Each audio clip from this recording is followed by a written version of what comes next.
Subscribe कीजिए ध्येय IAS channel को और बेल आइकन को दबाइए लेटेस्ट वीडियो सबसे पहले देखने के लिए।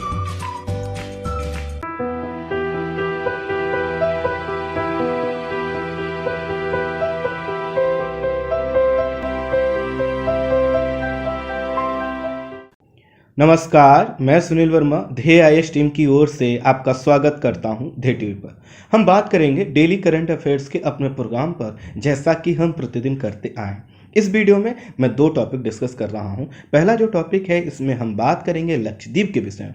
हाल ही में संपूर्ण लक्षद्वीप क्षेत्र को जैविक कृषि क्षेत्र घोषित किया गया। समझेंगे कि संपूर्ण लक्षद्वीप को जैविक कृषि क्षेत्र घोषित करने का आशय क्या है, इससे लक्षद्वीप को क्या फायदा होगा, कौन कौन से कार्य और करने होंगे लक्षद्वीप को इसका पूरा जो है कि लाभ उठाने के, और साथ ही साथ लक्षद्वीप की कुछ बेसिक विशेषताओं को समझने का प्रयास करेंगे। वहीं जो दूसरा टॉपिक है, इसमें हम बात करेंगे भारत रूस संबंध के विषय में और समझेंगे कि आखिर रूस ने भारत को पश्चिमी देशों का मोहरा क्यों कहा है, इससे भारत और रूस के संबंधों में किस प्रकार के परिवर्तन आ सकते हैं। आइए इन्हीं दोनों खबरों को एक एक करके विश्लेषित करते हैं। सबसे पहले हम बात करेंगे लक्षद्वीप के विषय में। लक्षद्वीप अगर आप देखेंगे तो भारत की मुख्य भूमि के दक्षिण पश्चिम की ओर दिखाई देगा एक द्वीपीय क्षेत्र। अब ये जो लक्षद्वीप है, यहाँ पर एक दो द्वीप नहीं है बल्कि 36 द्वीप हैं और ये 36 द्वीप मिलकर लक्षद्वीप कहलाते हैं। इन द्वीपों में जो महत्वपूर्ण द्वीप हैं उनको थोड़ा सा देखिए। 8 डिग्री चैनल को आप स्क्रीन पर देखिए। 8 डिग्री चैनल के पास आपको सबसे पहला द्वीप दिखाई देगा मिनिकॉय। उत्तर की ओर बढ़ेंगे फिर आएगा 9 डिग्री चैनल। उसके बाद देखेंगे कालपेनी, सुहेली, कार्डमम, अगत्ती, उसके बाद जो है पेरुलाम्पार, उसके बाद बित्रा, चलतत, किट्टन, अमीन दीवी, उसके बाद कदमत, एंड्रोट दिखाई देंगे। और उसके बाद एक और थोड़ा सा इसको और देख लीजिए। यहाँ पर आप देखिए कावरत्ती को देख लीजिए, अगत्ती को देख लीजिए, अमीनी को देखिए, एंड्रोट को देख लीजिए, और एक और नाम देखिए जो उसमें छूट गया था, वह है बंगारम। तो ये जितने द्वीपीय क्षेत्र हैं, इनका चूंकि नाम आपसे पूछा जा सकता है, इनकी सीक्वेंसिंग पूछी जा सकती है उत्तर दक्षिण में किस प्रकार। तो जैसा कि हमने कहा कि ये क्या है, कई द्वीपों का समूह है और इनको बोला जाता है लक्षद्वीप। लक्षद्वीप को संस्कृत या मलयालम भाषा में कहा जाता है ऐसा क्षेत्र जहाँ पर 1 लाख द्वीप है। यहाँ पर 1 लाख द्वीप तो नहीं है तो 36 द्वीप, लेकिन इनका महत्व जो है कि काफी ज्यादा है और इसी के कारण इनका नाम पड़ा है लक्षद्वीप। अब ये जो लक्षद्वीप है, यहाँ पर टोटल जो पूरा क्षेत्रफल है इसका 32 वर्ग किलोमीटर है और इसके पूरे द्वीपों को 3 समूहों में अमीन द्वीप, मिनिकॉय और लकाद्वीप में विभाजित किया जाता है। जब ये जो मिनिकॉय है सबसे दक्षिण में है और अमीन द्वीपी जो क्षेत्र वाला है वो सबसे उत्तर में। यहाँ की राजधानी कवरत्ती है और लक्षद्वीप जो है सर्वाधिक साक्षरता वाला संघ शासित राज्य है। 36 द्वीपों में से 12 द्वीप जो है एटॉल के हैं। एटॉल क्या होता है कि जैसे आपने घोड़े की नाल देखा होगा, ठीक इसी आकार में जब कोरल क्या करते हैं, एक द्वीपीय क्षेत्र का निर्माण करते हैं, इसको बोलते हैं एटॉल। 3 रीफ अर्थात भित्ति, जो आपने सामान्य प्रकार की परवाल भित्तियां देखी उसके रूप में है। 5 जो है जलमग्न बैंक है। जलमग्न बैंक का मतलब ऐसे तटीय क्षेत्र जो हल्का सा डूबे हुए हैं उस रूप में है। और यहाँ पर जो है कि जितने द्वीप हैं उसमें से 7 जो है कि 7 नहीं 10 ज़्यादा ठीक रहेगा, यहाँ पर देखिए 7 गलत लिख दिया, 10 बसे हुए आवासीय द्वीप हैं। 10 बसे हुए आवासीय द्वीप का मतलब है कि सभी पर जो है कि आवासीय क्षेत्र नहीं है। यहाँ पर जो पर्यटक जाते हैं, अगर भारतीय अर्थात देसी पर्यटक हैं तो उनको 6 द्वीपों पर और विदेशी पर्यटकों को केवल 2 द्वीपों, कौन सा, अगत्ती और बंगारम पर जाने की अनुमति है। तो जो 10 द्वीप हैं जहां पर आवासीय क्षेत्र है उसमें से कौन सा है, अंद्रोथ है, कदमत है, मिनिकॉय है, कवरत्ती है, अगत्ती है, अमीनी है, कल्पेनी है, किल्टन है, चेतलाट है और बित्रा। तो ये जो आपके नाम है जहां पर आवासीय क्षेत्र। ये जो परवाल निर्मित है जो द्वीपीय क्षेत्र है, अपने पर्यटन, अपनी खूबसूरती, अपनी जैव विविधता और नारियल के वृक्षों के कारण प्रसिद्ध है।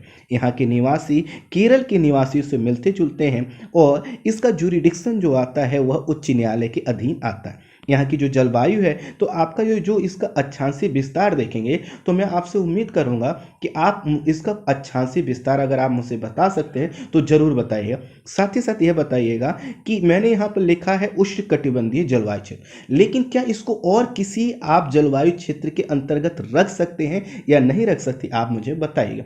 एक और नाम है जिसको मैं स्किप कर रहा हूँ। कुल मिलाकर यह उष्णकटिबंधीय जलवायु क्षेत्र में स्थित है और यहाँ पर सागरीय प्रभाव है। सागरीय प्रभाव जब होता है किसी क्षेत्र पर तो वहाँ का जो टेम्परेचर है उसमें उतार चढ़ाव क्या होता है, कम होता है। जैसा कि आपने मुंबई के विषय में सुना होगा कि उसका टेम्परेचर बहुत कम ज़्यादा नहीं होता। वहीं दिल्ली के विषय में क्या सुना होगा कि यहाँ पे ठंड भी ज़्यादा पड़ती है, गर्मी भी ज़्यादा पड़ती है। तो मुंबई और दिल्ली में अंतर क्या है, समुद्र के प्रभाव का। ठीक इसी तरह से यहाँ का जो टेम्परेचर है लगभग एक जैसा बना, लगभग शब्द हमने यूज किया। यहाँ का जो औसत तापमान है वो 27 से लेकर 32 डिग्री सेल्सियस के बीच में रहता है। ये जो पूरा क्षेत्र है यह जो है कि इस पारिस्थितिकी दृष्टिकोण से या पर्यावरण के पॉइंट ऑफ व्यू से काफी महत्वपूर्ण है और पारिस्थितिकी दृष्टिकोण से संवेदनशील। पारिस्थितिकी दृष्टिकोण से संवेदनशील होने का मतलब यह है कि यदि यहाँ पर कोई कार्य किया जाता है, यहाँ पर मानवीय हस्तक्षेप बढ़ता है तो उसका निगेटिव इम्पैक्ट काफ़ी तेजी से होगा। इसको कहते हैं आपके पारिस्थितिकी अर्थात इकोसिस्टम के पॉइंट ऑफ व्यू से सेंसिटिव होना अर्थात संवेदनशील होना। हुआ क्या था कि वर्ष 2017 में एक सूचना आई थी और पता चला था कि परली या पराली वन जो है कि एक द्वीप क्षेत्र था वो अपर्दन के कारण गायब हो गया था। थोड़ा सा टाइपिंग एरर है, इसके लिए मैं माफ़ी चाहता हूँ, क्योंकि वीडियो टाइम से अपलोड करना था तो मैं एडिट नहीं करा पाया हूँ। तो परली या पराली एक द्वीपीय क्षेत्र था जो अपर्दन के कारण गायब हो गया। अपर्दन को समझिए कि जैसे आपको हमने बताया कि ये जो क्षेत्र परवाल से बने हुए द्वीपीय क्षेत्र हैं अधिकांशतः। तो परवाल का मतलब क्या है, चूने से बने हुए। तो आपको परवाल जो बनाते हैं उसमें क्या होता है, उन द्वीपों पर आपको पता है चूने की मात्रा ज़्यादा होती है। आसान शब्दों में मैं कहूँ कि आप एक चूने का ढेर लेकर आइए, उसको अपने घर पर रख दीजिए, उस पर पानी गिराते रहिए। तो पानी गिराते रहते धीरे धीरे क्या होगा, कटकर वह फ्लो हो जाएगा, घुल जाएगा पानी में ना।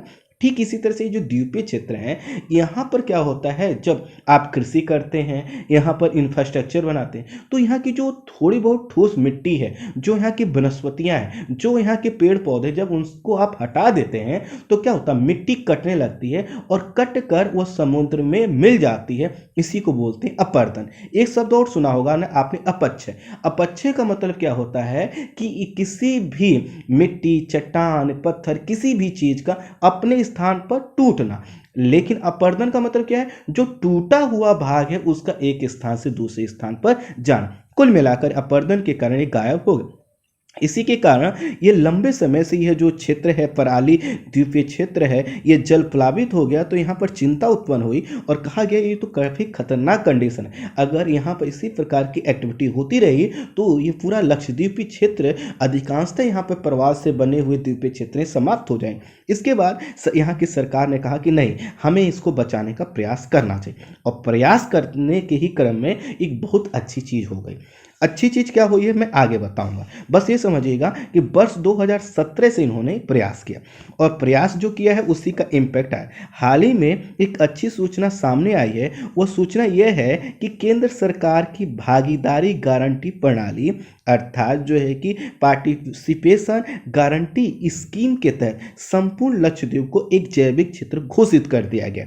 संपूर्ण, ध्यान दीजिएगा, किसी एक क्षेत्र को नहीं, संपूर्ण लक्षद्वीप को एक जैविक क्षेत्र घोषित कर दिया गया है। लक्षद्वीप 100% जैविक क्षेत्र बनने वाला देश का पहला केंद्र शासित प्रदेश बन गया है। और इसका मतलब यह है कि यहाँ पर सभी प्रकार की कृषि गतिविधियाँ जो है कि क्या होंगी, जैविक पदार्थों का प्रयोग करके की जाएंगी। रसायनों या फिर सिंथेटिक जो कीटनाशक उनका प्रयोग नहीं होता। तो जब हम शब्द यूज करते हैं, क्या शब्द यूज करते हैं कि जैविक कृषि, तो जैविक कृषि से तात्पर्य इस प्रकार की कृषि से होता है जिसमें रासायनिक उर्वरकों या कीटनाशकों का या तो प्रयोग नहीं किया जा रहा है या फिर किया भी जा रहा है तो बहुत न के बराबर। तो इसके तहत क्या होता है, जो हरी खाद होती है उसका प्रयोग किया जाता है, जैविक कंपोस्ट का प्रयोग किया जाता है, फसल चक्र को मेंटेन किया जाता है, घरेलू जो कृषि अपशिष्ट हैं उनको सड़ा गलाकर जो है कि खाद के रूप में यूज किया जाता है। तो इससे क्या हुआ कि जो केमिकल पहुंच सकता था, जो रसायन पहुंच सकता था, वह नहीं पहुंचता, क्योंकि इन रसायनों की वजह से जो हमारी कृषि है उस पर काफ़ी निगेटिव इम्पैक्ट पड़ता है, हमारी मिट्टी खराब होती है, उसकी उत्पादकता खराब होती है। तो इस तरह से इसको क्या किया गया है कि पूरा 100% जैविक क्षेत्र घोषित कर दिया गया है। अब ये जो जैविक कृषि है, ये परंपरागत विधि से जो कृषि होती थी उसी का हिस्सा है। आप समझिए कि पहले क्या हम केमिकल का यूज करते थे, फर्टिलाइजर का यूज करते थे? नहीं करते थे ना। तो ये क्या है, परंपरागत जो कृषि होती थी उसका हिस्सा है। तो आप कहेंगे कि क्या लक्षद्वीप परंपरागत कृषि की ओर लौट गया है? जी हाँ, परंपरागत कृषि, लेकिन उसमें आधुनिकता का समावेश है। और आधुनिकता का समावेश किस रूप में है कि जो अब हम जैविक तरीके से कंपोस्ट का निर्माण करेंगे। ये जो पूरा जैविक कृषि का कॉन्सेप्ट है, इससे क्या होता है, पर्यावरण प्रदूषण कम होता है, वहाँ पर जो भी उत्पादन होगा उसमें रसायन नहीं होगा। तो एक जो रसायन जो पदार्थों में होता है, फसलों में होता है, वह शरीर तक लोगों के जाता है, शरीर में प्रवेश करता, वो भी नहीं होगा। जल प्रदूषण की समस्या होती है रसायनों के प्रयोग से, वो भी नहीं होगा। और सबसे बड़ी बात, जो कृषि का दहाड़ीय विकास है, सतत विकास सुनिश्चित हो पाए। तो आई होप आप इसको समझेंगे। वर्ष 2016 में सिक्किम को भारत का पहला जैविक राज्य घोषित किया जा चुका है। तो अगर पहला राज्य पूछेगा तो आप क्या बताएंगे? सिक्किम को। और अगर केंद्र शासित क्षेत्र पूछेगा तो आप किसको बताएंगे? आप लक्षद्वीप को। अक्टूबर, अब देखिए क्या हुआ है कि ये कैसे हुआ। तो हमने कहा कि 2017 में जब वहाँ का द्वीप एक गायब हो गया पराली वन करके, तो उसको बाद सरकार ने क्या कहा था कि हम इसे सुधारना।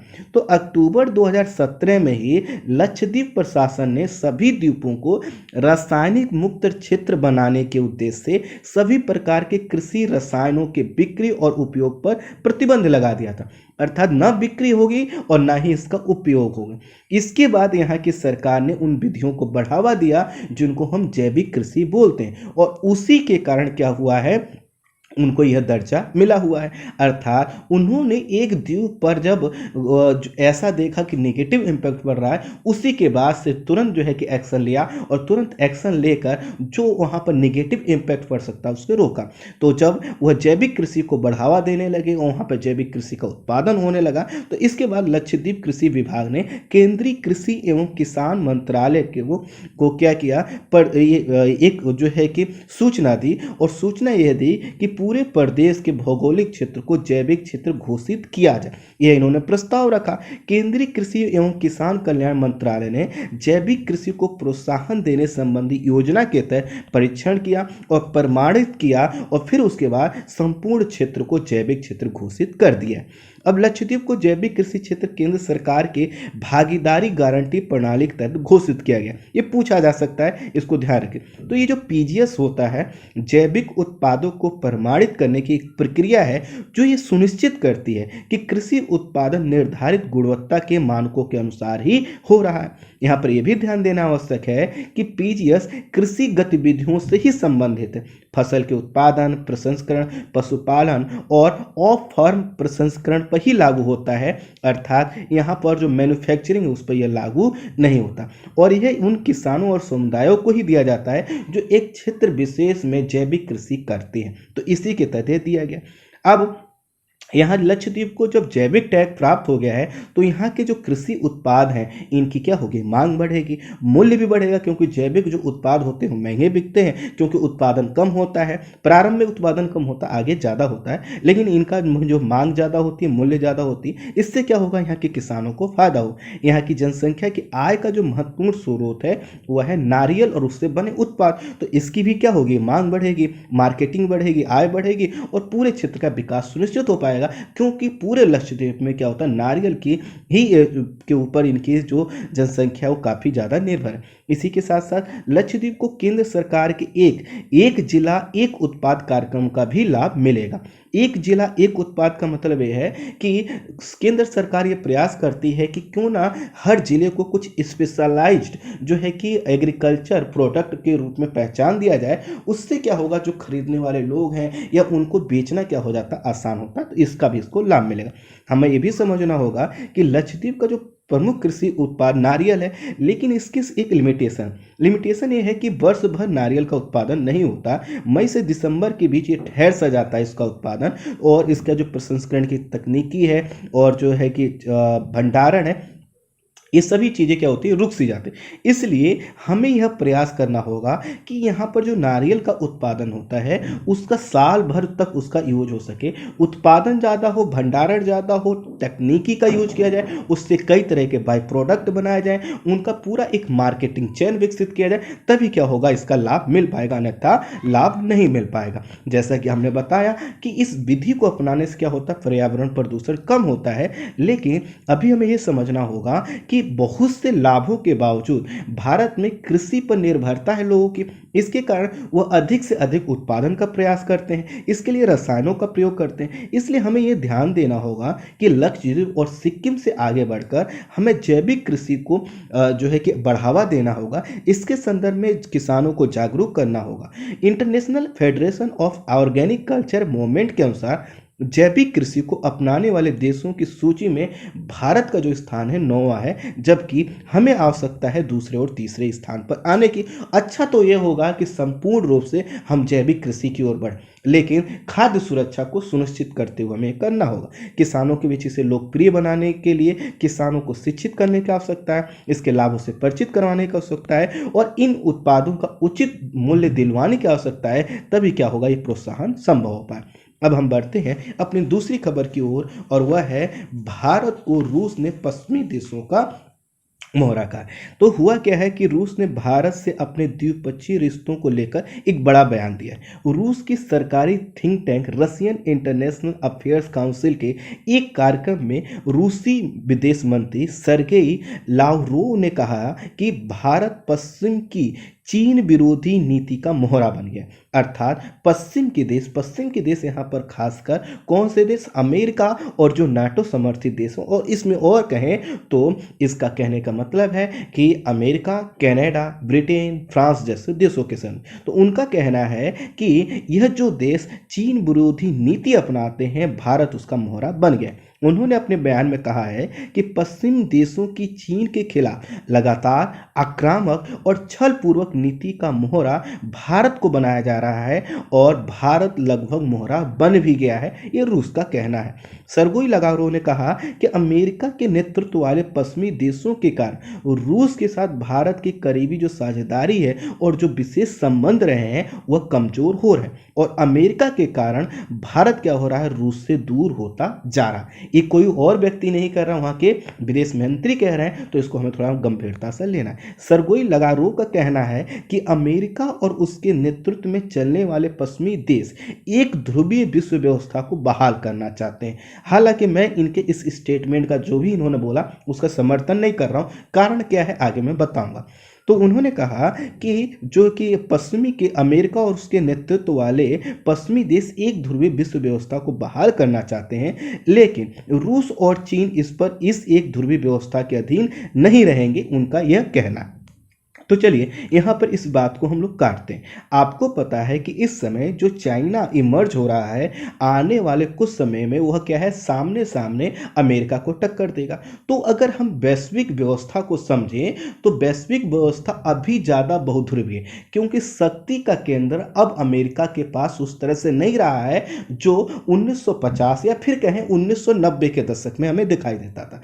अब क्या है, भारत की भी स्थिति मजबूत है, चाइना भी इमर्ज हुआ है, और साथ ही साथ जो विकासशील देश है उनका भी कद बढ़ा है। तो ऐसा नहीं कह सकते हैं कि विश्व की जो व्यवस्था है वो एक ध्रुवीय है। हाँ, इतना जरूर है कि चाइना जिस तरह से बढ़ रहा है, आने वाले समय में वह अपने आप को एक ध्रुवीय विश्व व्यवस्था का केंद्र जरूर बनाना चाहता है। आप अगर चाइना को सही से फॉलो अप कर रहे हैं तो आप समझ पाएंगे कि चाइना का उद्देश्य ये है कि वो अमेरिका का जो सुपर पावर का टैग है वह लेना चाहता है। तो हमारे लिए तो अमेरिका भी अगर एक ध्रुवीय विश्व व्यवस्था के लिए घातक है, तो चाइना क्या है, उससे भी ज़्यादा घातक है, क्योंकि चाइना में ना तो डेमोक्रेसी है और ना ही वहाँ पर वो फंडामेंटल वैल्यूज हैं जो वैश्विक शांति व्यवस्था के लिए सही माने जाते हैं। तो कुल मिलाकर यह जो तर्क है काफ़ी कमज़ोर है। खैर आगे बढ़ते हैं। रूसी विदेश मंत्री का मानना है कि पश्चिमी देश भारत को तथाकथित क्वाड और हिंद प्रशांत रणनीति के खेल में शामिल करके भारत का यूज कर रहे हैं। तो यहाँ पर मैं फिर से एक चीज़ क्लियर कहूँ कि जब हमने भारत और रूस संबंधों पर बात की थी, इस पर पूरा मैंने वीडियो बनाया है। तो हुआ क्या था, आज़ादी के बाद के सफ़र को अगर आप देखेंगे तो भारत ने स्वतंत्र विदेश नीति को अपनी जो है कि राष्ट्रीय नीति का हिस्सा बना, और इसी के तहत हम जो है कि शीत युद्ध में, कोल्ड वॉर जैसे समय में भी हम ना तो रूस की ओर गए और ना अमेरिका। हाँ, हमारा झुकाव जो है कि रूस की ओर जरूर रहा, लेकिन हम उसके पास नहीं गए। दूसरी चीज़, किसी भी देश का जो विदेश नीति क्या होती है, सबसे बुरे दौर में उसका पता चलता है। 1962 का वॉर याद कीजिए, जब क्या हुआ था कि हम चाइना के साथ वॉर लड़ रहे थे, तो अब हमें कोई मदद नहीं मिली थी, लेकिन बावजूद इसके हम जो है कि रूस की ओर भी नहीं गए, अमेरिका की तरफ भी नहीं गए।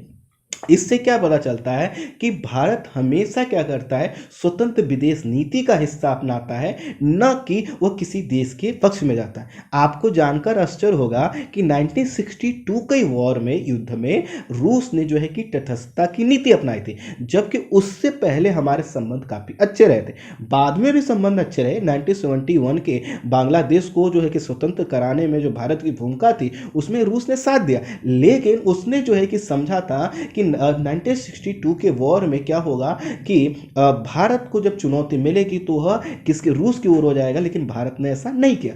कुल मिलाकर अगर हम कहें कि अमेरिका या फिर जो है कि जापान भारत का यूज कर रहे हैं, और खासकर इंडो पैसिफिक एरिया में, तो ये गलत है। इंडो पैसिफिक एरिया में अगर कोई देश चाइना को काउंटर कर सकता है तो भारत है। तो दरअसल क्या है, हमें यह भी समझना होगा कि चाइना और रूस के संबंध बहुत ही अच्छे हों या फिर वो कितना भी मित्रतापूर्वक हो, लेकिन भारत की भी अपनी चुनौतियां हैं, और इसी के कारण वह इंडो पैसिफिक एरिया में, चाहे मालाबार सैन्य अभ्यास हो या क्वाड के माध्यम से हो, या फिर जो हम नई अब नेवी को बढ़ा रहे हैं, हम नए नेवल बेस बना रहे हैं, उसकी रणनीति हो, ये भारत ने स्वतंत्र रणनीति के तहत अपनाया है, न कि अमेरिका और ऑस्ट्रेलिया के इशारे पर।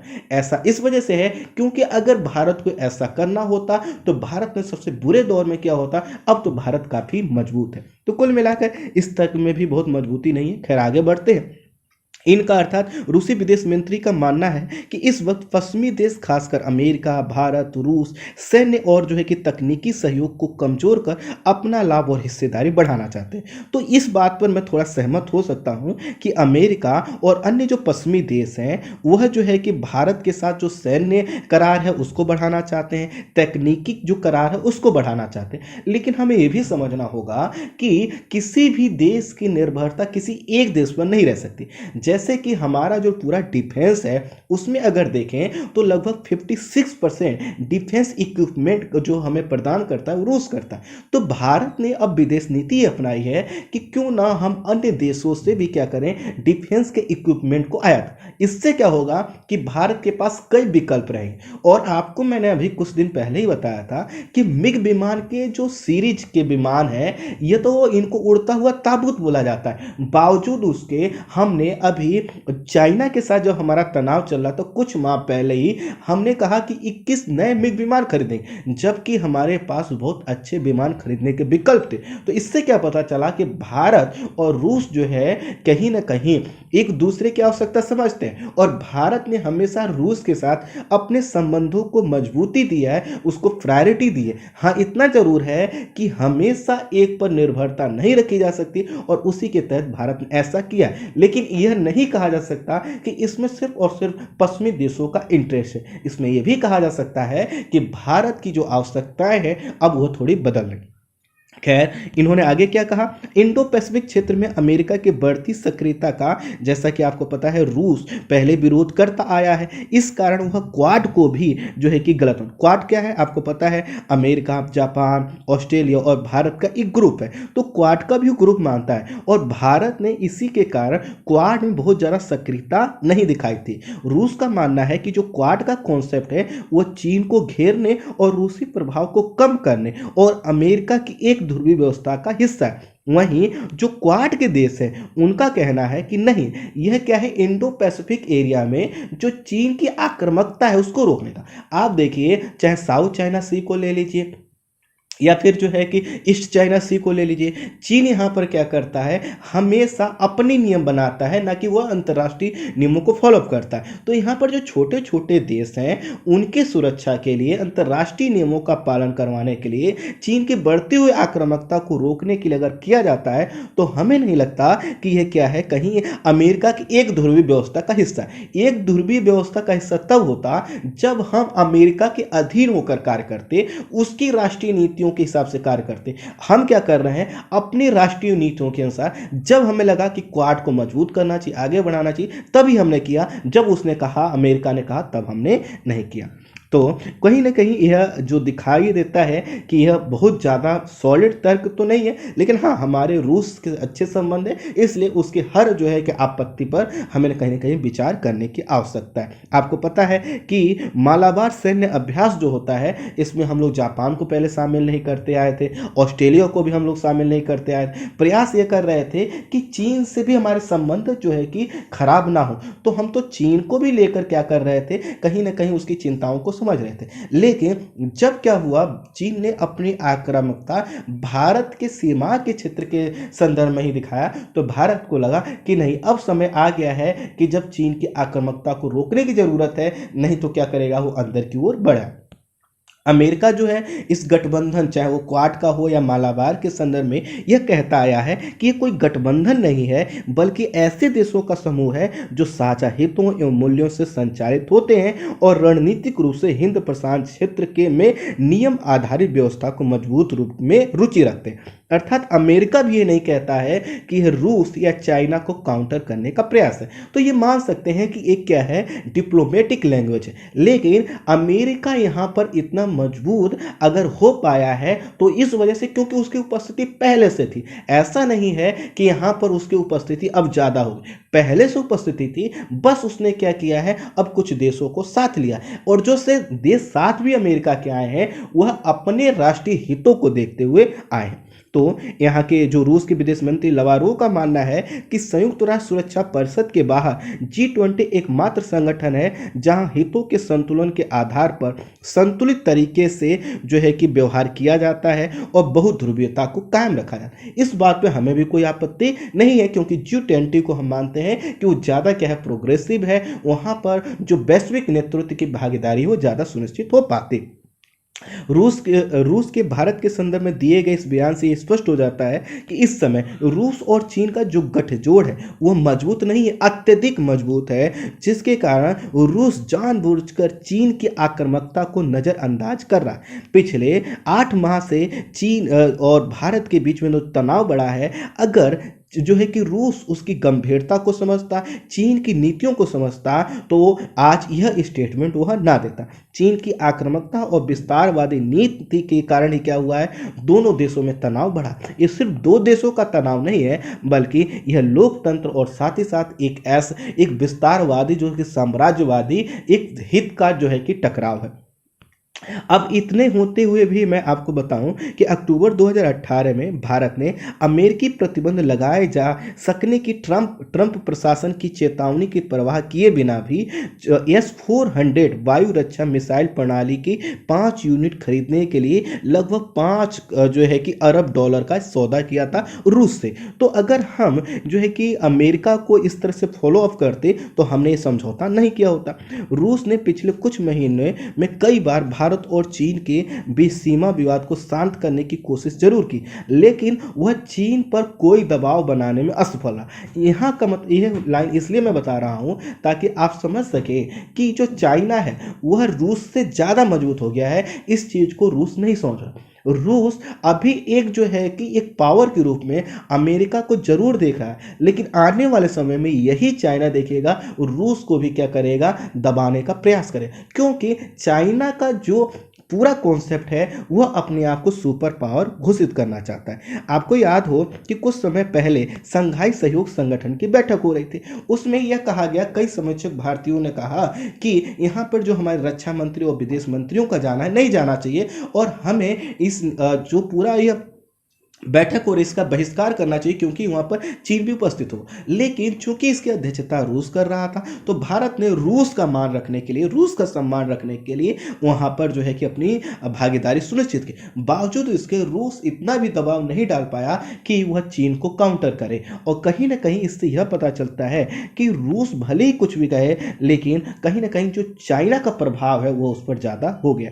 भारत की तरफ से अभी यह जो पूरा बयान आया इस पर कोई आधिकारिक प्रतिक्रिया तो नहीं दिया गया, लेकिन इससे यह पता चलता है कि रूस अपनी खींच जो है कि और अपना गुस्सा कहीं ना कहीं अमेरिका को आगे रखकर भारत पर निकालना चाह रहा है। और अब थोड़ा सा ही देखिए, मैं इसका बैकग्राउंड बता देता हूं कि आखिर ये जो पूरा स्टेटमेंट है इसको हम कैसे देखेंगे। तो भारत रूस संबंध आज़ादी के समय से ही मजबूत रहे हैं। रूस ने कश्मीर के मुद्दे पर संयुक्त राष्ट्र में वीटो पावर का प्रयोग करके कई बार इन संबंधों को मजबूत किया।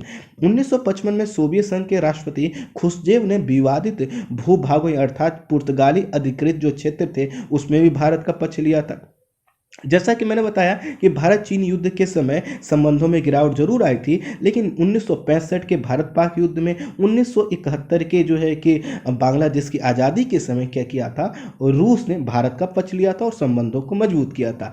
रूस ने भारत के असैन्य परमाणु ऊर्जा के क्षेत्र में भी सहयोग किया है और नाभिकीय ऊर्जा संयंत्र की स्थापना और संचालन में भी सहयोग किया। और इसी के साथ भारत और जो है कि रूस के संबंध मजबूत होते गए। दो तरफा प्रयास रहा है, चूंकि भारत भी क्या करता है, जो भी उसको आवश्यकता होती है आंख मूंद कर क्या करता है, वह रूस से अपने हथियार खरीदता है। और इसी के कारण रूस का जो सबसे बड़ा हथियारों का खरीदार के रूप में क्या है, भारत एक प्रमुख खरीदार है। अंतरिक्ष के क्षेत्र में भी दोनों देशों ने काफी अच्छा सहयोग किया है और इससे यह पता चलता है कि दोनों देशों के संबंध काफी अच्छे हैं। हालांकि हाल के समय में जब भारत ने रक्षा के क्षेत्र में यह अपनी पॉलिसी अपनाई कि वह आयात सिर्फ एक देश नहीं करेगा, अन्य देशों से करेगा, तो यहीं से थोड़ा सा एक मनमुटाव जो है कि रूस और भारत के संबंधों में दिखाई देता है। और ये जो संबंध दिखाई देता है इसमें एक फैक्टर चाइना भी है।